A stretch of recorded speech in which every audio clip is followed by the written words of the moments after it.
ऐसा राजनीतिक दल सरकार बनाएगा जिसमें एक्सरे लेके आपके घर के अंदर घुसकर आपके गहने निकाल के किसी और को दे देगा। फिर दोबारा मैंने किसी दूसरे चैनल पे देखा कि भाई यही कह रहे हैं। फिर मैंने सुना एक्सरे मशीन, मंगलसूत्र, पता नहीं क्या क्या कह रहे हैं 400 पार हम संविधान बदल देंगे। तो क्या हो गया है मोदी जी को? कॉन्फिडेंस तो नहीं हिल गया है? घबरा तो नहीं रहे कि बहकी बहकी बातें कर रहे हैं हर जगह जाके? वही दुनिया के सबसे बड़े नेता है मोदी जी। अरे क्या लेना देना आपको कि कितने बड़े नेता है? अगर इतने बड़े नेता आपको पानी नहीं दिलवा सकते, आपका घर नहीं बनवा सकते, आपको रोजगार नहीं दिलवा सकते, तुम्हारे लिए और कुछ नहीं है। सब अडानी जी, अंबानी जी और मेरे सारे दोस्तों के लिए, आपके लिए नहीं। पूरी मीडिया बिकी हुई है, पूरी मीडिया कुछ बड़े बड़े खरबपतियों की है। और मैं दावे के साथ कह सकती हूँ कि ये देश का पहला प्रधानमंत्री होगा जो आपके सामने इस तरह से झूठ बोलता है।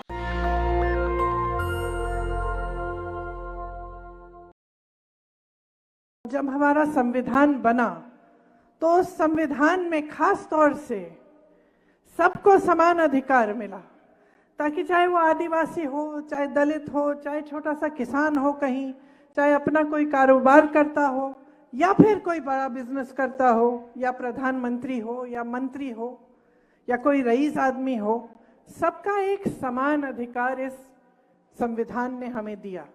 और इस संविधान को बनाने के लिए, हमारी आजादी के लिए हमारे बड़े बड़े महापुरुष लड़े। तो इस संविधान ने अगर आपको कुछ दिया है तो ये जल, जंगल, जमीन का जो अधिकार है वो दिया है, वोट का अधिकार दिया है, समानता का अधिकार दिया है, आरक्षण का अधिकार दिया है। अब आप जानते ही हैं, आपने देखा होगा कि भाजपा के कई नेता, कई मंत्री, कई जो चुनाव के उम्मीदवार हैं, जगह जगह में जाकर कह रहे हैं कि वो संविधान को बदलना चाहते हैं। देखा है आपने, सुना है, टीवी पे देखा? अच्छा, वो सब कह रहे हैं कि हम संविधान बदलना चाहते हैं। मोदी जी जब मंच पे आते हैं तो कहते हैं कि ऐसी कोई बात नहीं है। लेकिन अगर आप इनका इतिहास देखो और देखो कि किस तरह से ये लोग पिछले 10 सालों से किस तरह से इन्होंने इस देश में अपना राज चलाया है, तो जो करने जा रहे हैं वो बात हमेशा वो अपने छोटे नेताओं से, मंत्रियों से कहीं कहीं बुलवा देते हैं और सबसे पहले शुरू में उस बात को नकारते हैं।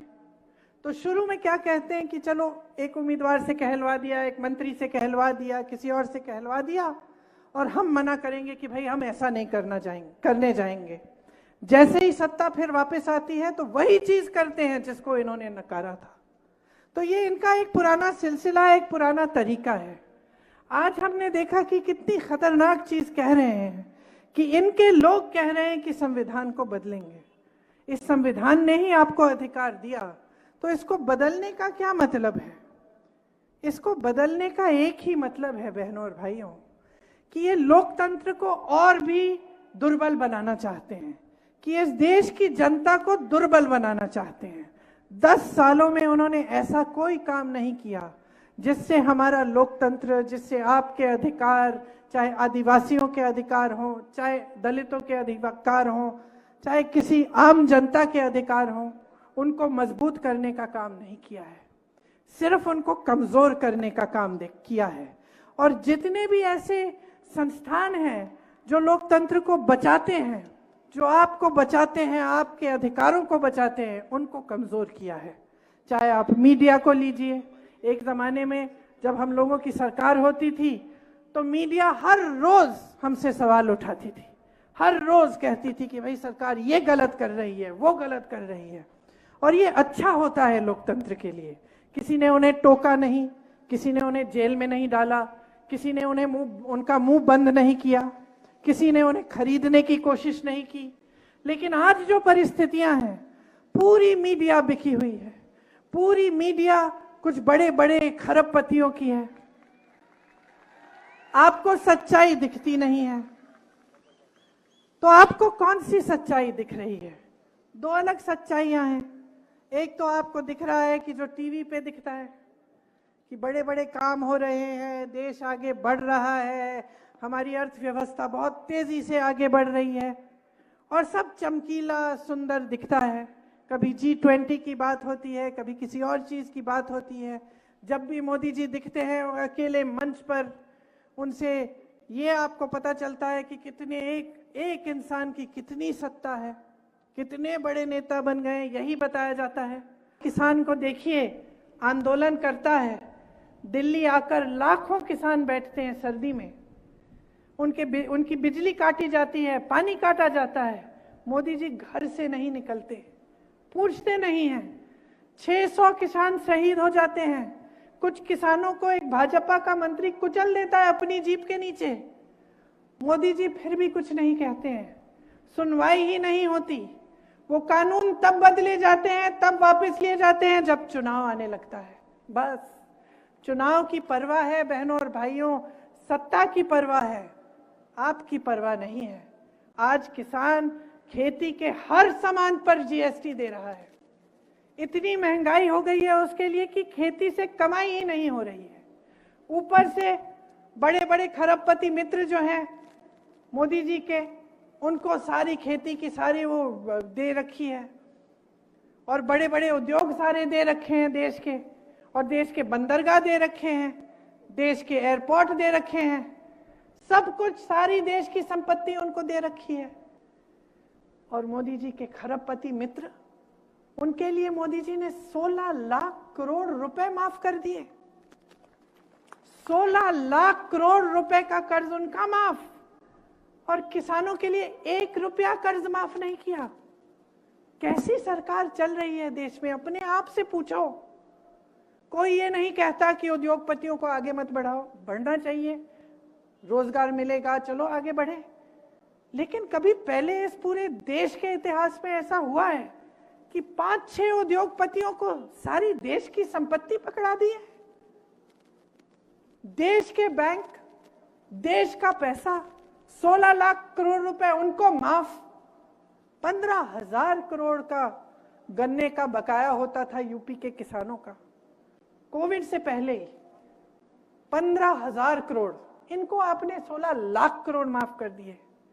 15,000 करोड़ का जो गन्ने का बकाया था वो भी नहीं दिया, उसके बजाय 20,000 करोड़ रुपए इन्होंने नए संसद को बनाने में लगा दिए, जबकि अच्छा खासा संसद था।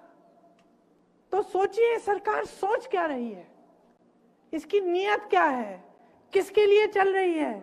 इस देश के गरीब के लिए चल रही है? इस देश के मिडिल क्लास के लिए चल रही है? इस देश के अधिकारी के लिए चल रही है जो पेंशन मांग के थक गया? कांग्रेस की जहां जहां प्रदेश की सरकार है वहां आज ओपीएस लागू है, भाजपा की सरकारों में लागू ही नहीं है।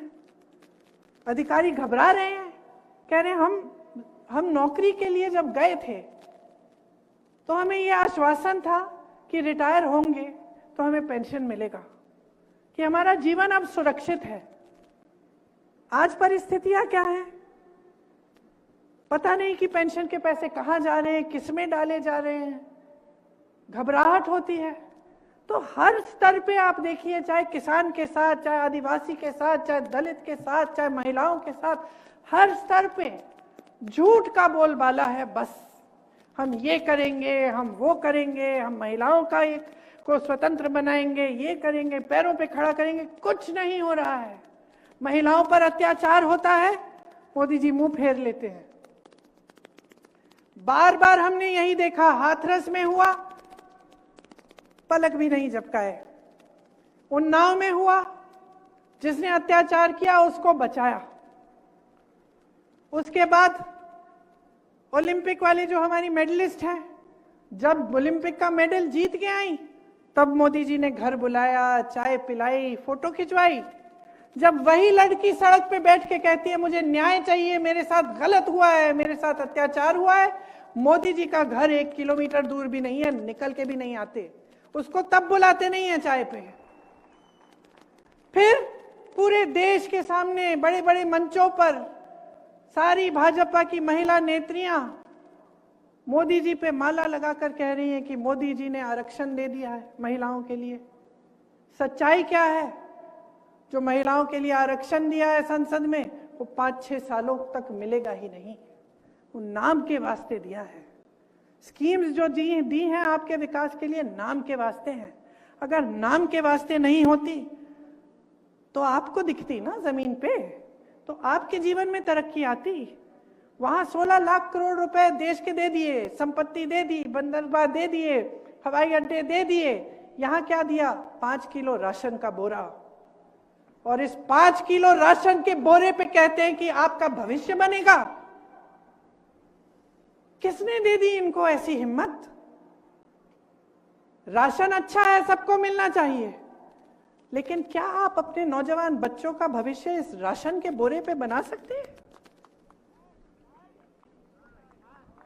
नहीं बना सकते हैं। कल मुझे कोई बोलेगा ऐसे कि भाई बेटा काम ना करे, हम 5 किलो राशन देते रहेंगे, लड़ पड़ूंगी मैं। क्योंकि हम सब चाहते हैं कि हमारे बच्चे बड़े हों, काम करें, रोजगार करें, कमाई करें, भविष्य उनका उज्जवल रहे। आज कुछ काम करें, कल प्रमोट होकर कुछ और करें, कुछ बड़ा करके दिखाएं। और हमारे देश की सरकार ने, हमारे सबसे बड़े जो प्रधानमंत्री जी हैं, जिनके पास इतनी सत्ता है, उन्होंने ये कह दिया कि बस 5 किलो राशन लो, चुप रहो, और कोई अधिकार नहीं है तुम्हारा, तुम्हारे लिए और कुछ नहीं है, सब अडानी जी, अंबानी जी और मेरे सारे दोस्तों के लिए, आपके लिए नहीं है। ये है आज की परिस्थिति। तो जब मैं कहती हूं कि ध्यान से इन बातों को समझो, तो मेरा मतलब ये है कि जो आपका जीवन है ना, वही सच्चाई है और कोई सच्चाई नहीं है। और ये जो है, ये बात जो है गहरी बात है। ये हिंदू धर्म की पुरानी परंपरा है। जितने भी संत महात्मा रहे वो हमेशा यही कहते थे, अपनी सच्चाई देखो, अपने अनुभव पर उतरो। इनके पास अपार धन है, इकट्ठा कर लिया है इन्होंने, अच्छी अच्छी स्कीमें ये लाए भ्रष्टाचार करने की, उसके बारे में आपको बताऊंगी।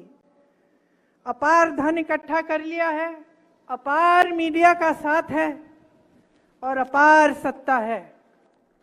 तो मैं चाहती हूं कि आप पहचानिए कि आज देश में एक तरफ ये अपार मीडिया, ये अपार सत्ता, ये अपार धन, और दूसरी तरफ सत्य की लड़ाई है। इन्होंने भ्रष्टाचार की एक बहुत बढ़िया स्कीम निकाली, इलेक्टोरल बॉन्ड की स्कीम निकाली इन्होंने। स्कीम थी क्या कि जो भी चंदा देगा उसका नाम गुप्त रहेगा। तो बड़े बड़े उद्योगपतियों ने इनको चंदा दिया, सबको चंदा दिया, ये नाम गुप्त रहे। सुप्रीम कोर्ट में केस लग गया। सुप्रीम कोर्ट में जजों ने कहा कि ये सब गलत है, ये सूची आप जारी करो, सार्वजनिक करो, इसको सबको दिखना चाहिए कि किसने कितना दिया और किसको दिया है। तो सब सच्चाई बाहर निकल आई। सच्चाई क्या थी बहनों और भाइयों? सच्चाई ये है कि इन्होंने चंदा जिस जिस से लिया है, कुछ लोगों पे छापा मार के लिया। पहले छापा मारा, चंदा ली, पीछे हट गए, केस डाला, चंदा लिया, केस बंद। ऐसे ऐसे लोगों से चंदा लिया, कंपनियों से। यहाँ पे आपका एक पुल गिरा था गुजरात में, आपको याद है? उस कंपनी से भी चंदा लिया है। आपको कोरोना की वैक्सीन लगी, उस कंपनी से भी चंदा लिया है। तो चंदा नहीं, वसूली थी, है धंधा था इनका। आज सामने आ गया है, सबके सामने आया, तो हर मंच पे खड़े होके ऐसा कहने लगे कि हमने तो इसको, पहली बार देश में ये सूची पारदर्शी हुई है, पहली बार हमारी वजह से पारदर्शी हुई। अरे भाई, स्कीम गुप्त बनाने की स्कीम तो तुम्हारी थी। अब जज ने बोला पारदर्शी करो, पारदर्शी कर लिया, अब कह रहे हो कि आप ही ने पारदर्शी बना दी है। तो झूठों का तो सिलसिला बंद ही नहीं होता, हर स्तर पे झूठ झूठ झूठ। इसके सबसे बड़े प्रधानमंत्री जी, जो सबसे बड़ा पद ले रखे हैं देश में, जिनके पास सबसे ज्यादा सत्ता है, उस पद की गरिमा को, उस पद की गंभीरता को आधार बनाकर ऐसी बकवास की बातें आपके सामने चुनाव। तो वो सोच रहे हैं, क्योंकि प्रधानमंत्री हैं, क्योंकि पद है, क्योंकि पद की गंभीरता है, वो सोच रहे हैं कि मैं ऐसे ही फिजूल की बातें करूंगा और पब्लिक सोचेगी कि ये सच है, ये सच हो सकता है। आप सोचिए, ये सच हो सकता है कि कोई ऐसा राजनीतिक दल सरकार बनाएगा जिसमें एक्सरे लेके आपके घर के अंदर घुसकर आपके गहने निकाल के किसी और को दे देगा। ये सच हो सकता है। अरे क्या इनको समस्या हो गई है हमारे न्याय पत्र से? क्या समस्या हो गई है? हम न्याय कह रहे हैं इसलिए, हम न्याय दिलवाएंगे इसलिए। तो क्या हो गया है मोदी जी को? कॉन्फिडेंस तो नहीं हिल गया है? घबरा तो नहीं रहे हैं कि बहकी बहकी बातें कर रहे हैं हर जगह जाके? मतलब मैंने कल टीवी चलाया, मुझे तो यकीन ही नहीं हुआ कि ये देश के प्रधानमंत्री बोल रहे हैं। मैंने सोचा किसी ने गलत वो वीडियो मॉर्फ करके कर दिया होगा। फिर दोबारा मैंने किसी दूसरे चैनल पे देखा कि भाई यही कह रहे हैं। फिर मैंने सुना एक्सरे मशीन, मंगलसूत्र, पता नहीं क्या क्या कह रहे हैं। फिर आगे जाके कुछ और भटकी भटकी बातें कहने लग गए। तो क्यों कर रहे हैं ये? कभी सोचा है आपने? क्या सोचा है? उम्र का तकाजा ये भी है। और आज तो हम इस जगह पहुंच गए हैं कि 10 साल इनकी सरकार चली है। मुझे नहीं लगता कि 5 साल और ये देश सह पाएगा। अब तक तो सह लिया, अब संविधान बदलने की बातें हो रही हैं। कह रहे हैं 400 पार, हम संविधान बदल देंगे। क्या करने जा रहे हैं क्या पता। आपके सामने तो एक काम की बात नहीं करते, एक बार आपके रोजगार की बात नहीं करते, एक बार महंगाई की बात नहीं करते, एक बार स्वास्थ्य सुविधाएं की बात नहीं करते, एक बार आपके बच्चों को कैसे शिक्षित करेंगे ये नहीं करते। 70 साल में कुछ नहीं हुआ। बस पूछिए ना इनसे, आईआईटी किसने बनाई? इन्होंने बनाई कितनी? ठीक है, कांग्रेस ने बनाई इनसे पहले, इनके काल में कितनी नहीं बनी? एम्स कितने बनाए इन्होंने? अस्पताल कितने बनाए? पाठशाला कितने बनाए? रोजगार कितने दिलवाए? कितने लोगों को गरीबी रेखा से ऊपर लाए? कभी नहीं कहेंगे क्योंकि कुछ है ही नहीं कहने वाला।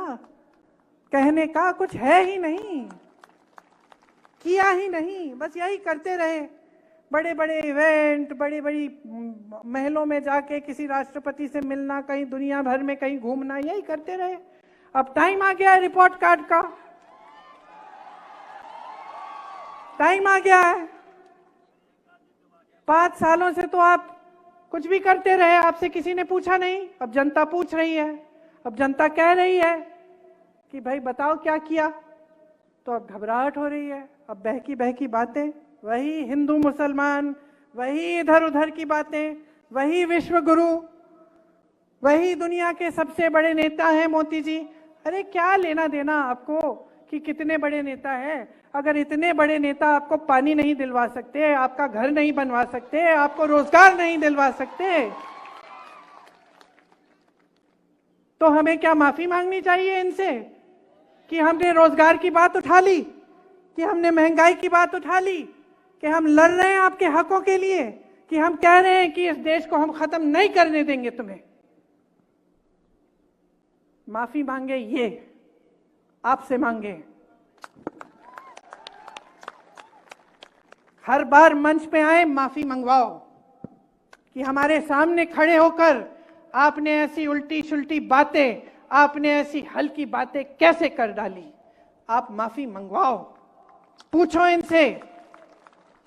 कोई जिम्मेदारी नहीं होती प्रधानमंत्री की देश के प्रति, कोई जिम्मेदारी नहीं होती जनता के प्रति कि जनता के सामने मंच पे खड़े हो सच बोलो। यही जिम्मेदारी होती है। ये दिल में लेके ये जिम्मेदारी उठाते हैं प्रधानमंत्री। और मैं दावे के साथ कह सकती हूं कि ये देश का पहला प्रधानमंत्री होगा जो आपके सामने इस तरह से झूठ बोलता है, जिसके दिल में इतनी भी भावना नहीं है कि मैं जनता के सामने बोल रहा हूं, मेरे मुंह से सच निकलना चाहिए। ऐसी फिजूल की बातों पे अपना वोट मत दो। वोट अपना है, अपने काम पे दो, रोजगार पे दो। महंगाई बढ़ रही है उसको कम करने के लिए दो, महिलाओं की सुरक्षा के लिए दो, महिलाएं अपने पैरों पे खड़े हों उसके लिए दो, आदिवासियों के लिए क्या करेगी सरकार उसके लिए दो, दलितों के लिए क्या करेगी सरकार, उसके लिए तो ये वोट देश की जनता के लिए जाना चाहिए। सब आपके हाथों में है, इस बात को समझिए, अपनी शक्ति को पहचानिए और इस चुनाव में ऐसा वोट दीजिए कि इस देश में जो सरकार है वो बदल जाए और आपका भविष्य उसके साथ बदल जाए।